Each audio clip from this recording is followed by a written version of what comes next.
Thank you for joining us. There's an essential connection between health in general and education. I'm Richard Peritz, and to tell us about this, we have Dr. Fischler, President Emeritus of Nova University, and Kimmi Lee, a clinical pharmacist at Life Extension and a graduate of Nova University herself. They will share their thoughts on these subjects from their own perspectives following these messages.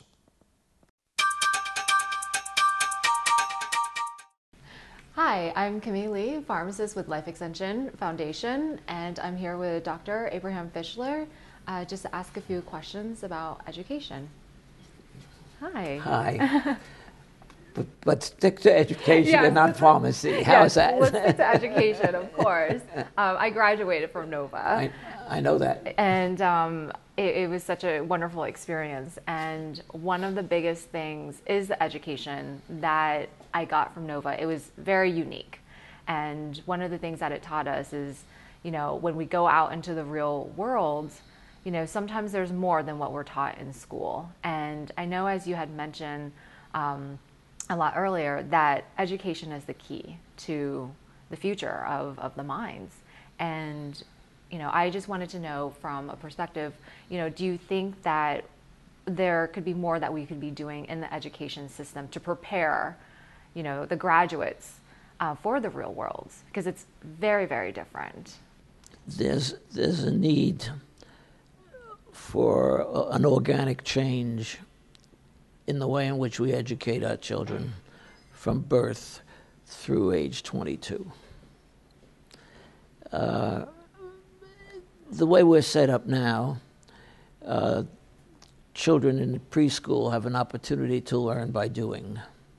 And they play with Dean's blocks and all types of activities, and they learn symmetry in that way and shapes and sizes and things of that nature. But the tendency, as we move up further in the educational system, they become passive learners because teachers want to teach, and students have to learn what they're taught, in many cases through symbols like reading and lecturing, listening, and we have to make sure that that doesn't continue.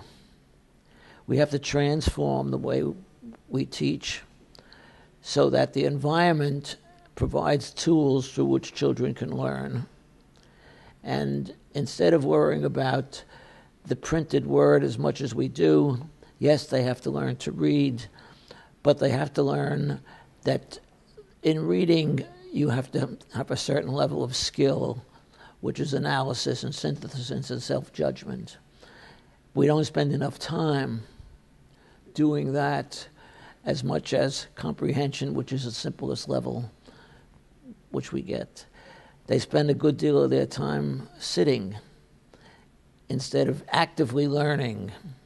So the pictures I just left with Mr. Peritz shows the transformation in the university school of children actively involved in learning by being in small groups, manipulating objects and seeing what happens as you change shapes, and learning geometry by actually doing geometry through the problems that they have to work on.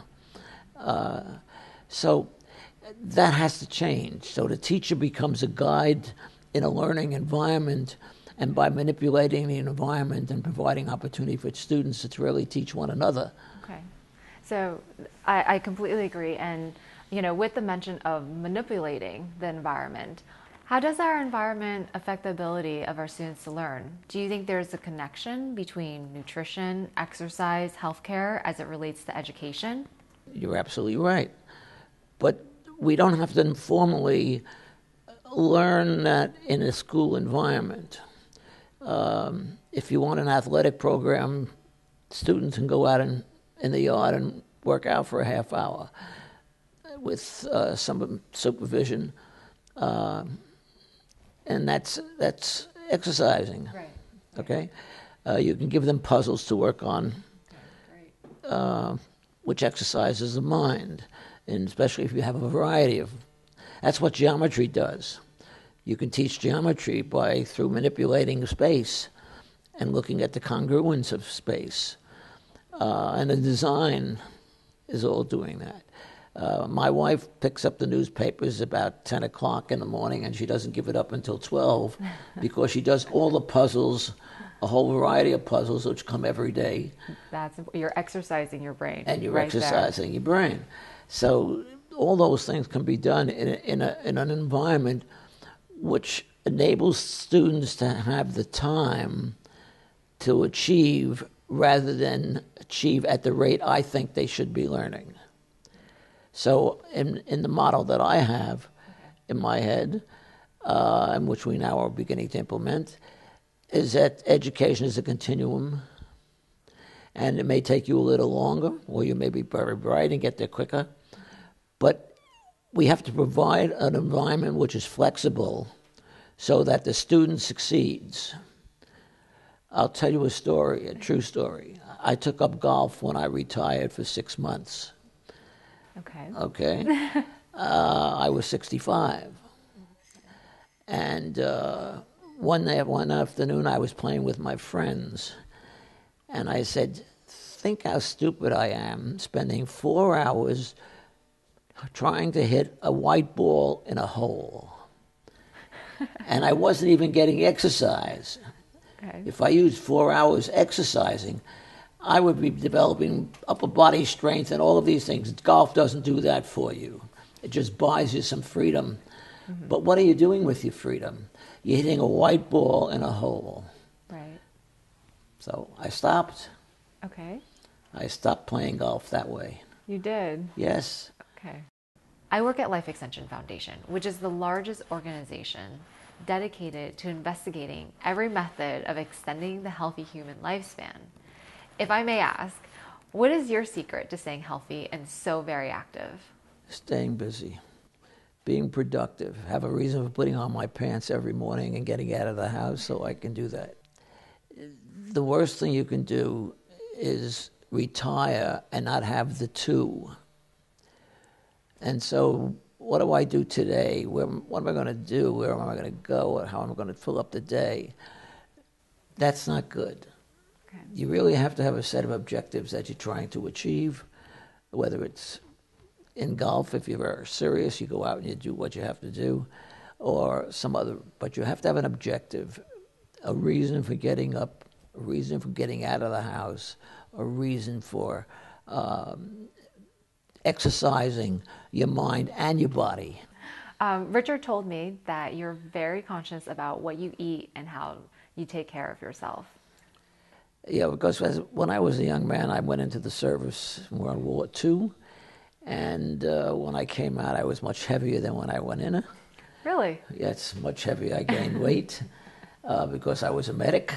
Okay. I was in the operating room as a corpsman and enjoyed it. Learned a lot, Right. But I also ate a lot. Okay. And didn't exercise like I was doing before then.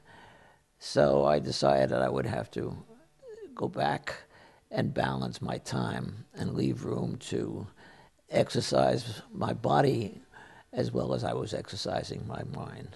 How do you feel about the importance of students understanding the effects of nutrition and how it relates to their education? It depends on how they learn it. So do you feel that we should be promoting nutrition, the right foods that will help feed their brains?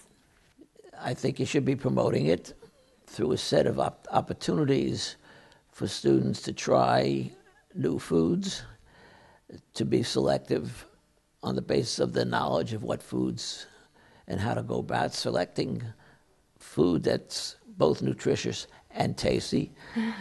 Of course, that's important. And you can have the same thing, but you can have 3 ounces instead of 6. So no French fries. And no French fries. No French fries. You get sweet potato fries. There you go. That's great. So what I did was I wanted to bring my weight down again. As you can see, I weigh 168 this morning, and I'm conscious of what I weigh. And when I move up above 170, I ration myself for a couple of days so I can lose the 2 pounds that I put on. So I try to stay between 165 and 170. That's great. So you're very conscious. I'm very conscious of the weight problem. And because of the early deaths of my family, I decided I'd live longer, and I've been very successful. because as you can see at 85, I'm still active every day. Very active. So you exercise, you eat right, you move daily. I think that's the key. That is the key. That is and the key. have a place to work in a productive way. This has been so interesting. Thank you so much. Well, it's good meeting you, and keep Very up the nice good meeting work you. Thank and you. the cause. Yes.